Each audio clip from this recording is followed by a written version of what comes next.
Social media پہ بہت مس information بھی پھیلی ہے, تو مین اسٹریم میڈیا جو ہے وہ اس کو کس طرح سے ہینڈل کرتا ہے؟ میرے خیال میں اس دفعہ تو ایک ایکسٹرا آرڈنری ایفرٹ تھی تمام پاکستانی چینلز کی جانب سے. 24 آورز نیوز روم سوئے نہیں ہیں. ہمارے اپنے سما ٹی وی میں کوئی 35-40 گھنٹے مسلسل نان سٹاپ, درمیان میں ان 10 دنوں میں 3 دن ایسے تھے کہ ڈائریکٹر نیوز سے لے کر اس کے سب ایڈیٹر تک تمام لوگ کنٹینیوسلی بیٹھے ہوتے تھے.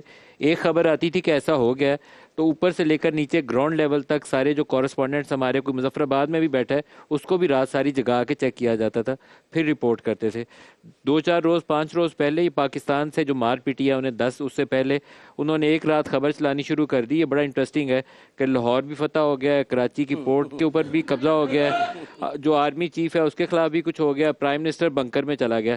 اب پرائم منسٹر بنکر میں چلا گیا یہ شاید میں مان لیتا, لیکن لاہور فتح ہو گیا. میں لاہور بیٹھا ہوا تھا, میں نے کہا کہ چلو چلتے ہیں لاہور کی سڑکوں میں نکلتے ہیں, اور جتنے پاکستان میں کورسپونڈنٹس ہیں اور جتنے ہمارے بیوروز ہیں ساروں کا لائیو لنک اپ کرو. ہم یہاں سے لبرٹی چوک چلے گئے رات 12 بجے, اور وہاں سے ہم نے اروڑا صاحب ہیں, پنجاب اسمبلی کا رکن ہے, سکھ رکن ہے, اور ان کو لے کر ہم نے 1 گھنٹہ لائیو ٹرانسمیشن وہاں سے کی. جتنے بیوروز سے ساروں کو لائیو اپ کیا.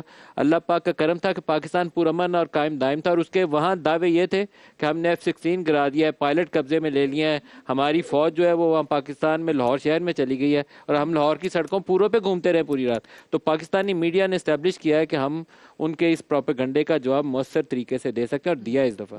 مگر مجھے ندیم صاحب بات بتائیے, ایز اے جرنلسٹ آپ مجھے بتائیں کہ آپ کو کبھی عجیب سا لگتا ہے کہ جس طرح ان کے میڈیا نے بہیو کیا, کہ یہ کیا ان کو ایکچولی میں لگ رہا تھا کہ صرف بولنے سے جو وہ بول رہے ہیں وہ ہو جائے گا؟ اچھا, یہ جو ان کا جہاز گرا ہے نا رافیل, تو اس کے اوپر آج کل ایک وہ میم چلتی ہے RAW را اور آگے FAIL فیل, را فیل. تو وہ میڈیا کو بھی را کنٹرول کر رہا تھا, تو وہ را فیل, تو وہی کام ان کے میڈیا کے ساتھ ہوا. بالکل ایسے ہی ہے. مگر اچھا, مجھے ایک بات اگر آپ مجھے اجازت دیں. جی پلیز. ایک تو میں پوری قوم کو مبارکباد پیش کرنا چاہتا ہوں. اس کے مستحق تو ہم بہت عرصے سے ہیں, کیونکہ جنگ یا غصے کے دوران ہی اصل انسان کا پتہ چلتا ہے کہ کون کیا ہے, کیونکہ اندر کی چیزیں ابل کے سامنے آ جاتی ہیں. پیس ٹائمز میں لوگ اپنے اوپر ایک روپ دھار لیتے ہیں. دونوں ملکوں کی عوام کا رویہ دیکھ لیں, ادھر چل ماحول تھا اور لوگ مطلب وار کو ایک ڈیفیوز کرنے کے لیے مذاق بنا رہے تھے, میمز بنا رہے تھے, اور دوسری طرف ایک وار ہسٹیریا. اور پھر میڈیا دیکھ لیں تو وہ وار ہسٹیریا کریٹ کرنے کی کوشش کر رہا تھا. یہاں بہت ہی نارمل اور رسپانسبل ماحول نظر آیا ہے. ادھر ان کی پولیٹیشنز اور ان کے جو فوج ہے اس کے اندر بھی ایک انتہائی غیر ذمہ دارانہ رویہ تھرو آؤٹ, غلط انفارمیشنز.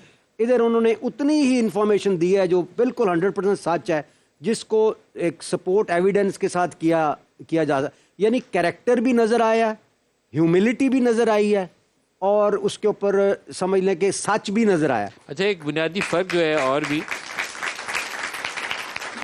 انڈیا نے جب پاکستانی علاقوں پہ وہ اٹیک کیا ہے تو انہوں نے مساجد پہ اوپر اٹیک کیا ہے, اس میں ہمارے بچے شہید ہوئے ہیں, ہماری عورتیں شہید ہوئی ہیں. پاکستان کی طرف سے ہمارے میڈیا کا, ہمارے پولیٹیشنز کا, ایون ہماری فوج کا کسی کا بیانیہ یہ نہیں تھا کہ ہم جائیں گے تو جا کے ان کے مندر اڑا دیں گے, ان کے بچوں کو نہیں چھوڑیں گے. ہمارا بیانیہ یہ تھا کہ منیمم پاسبل کیجولٹیز کے ساتھ ان کے ملٹری ٹارگٹس کو ہٹ کریں گے. میں یہاں روڈز کے اوپر کھڑا ہو کر ایون بارڈر کے اوپر جا کے پروگرام کرتا تھا, تو میں کہتا تھا پاکستانی فوج کو جواب دینا ہے, انہوں نے ہمارے انٹرنیشنل بارڈر کی وائلیشن کی ہے. مرید کے آئے ہیں, بہاولپور آئے ہیں, لیکن جواب ایسا ہونا چاہیے کہ ان کے ایک سویلین کو خروش نہ آئے, ان کے ملٹری ٹارگٹس ڈسٹروائے کریں جہاں سے حملہ ہوا ہے. تو یہ فرق تھا پاکستان اور انڈیا میں, اور وہ قائم رہے گا آئندہ بھی.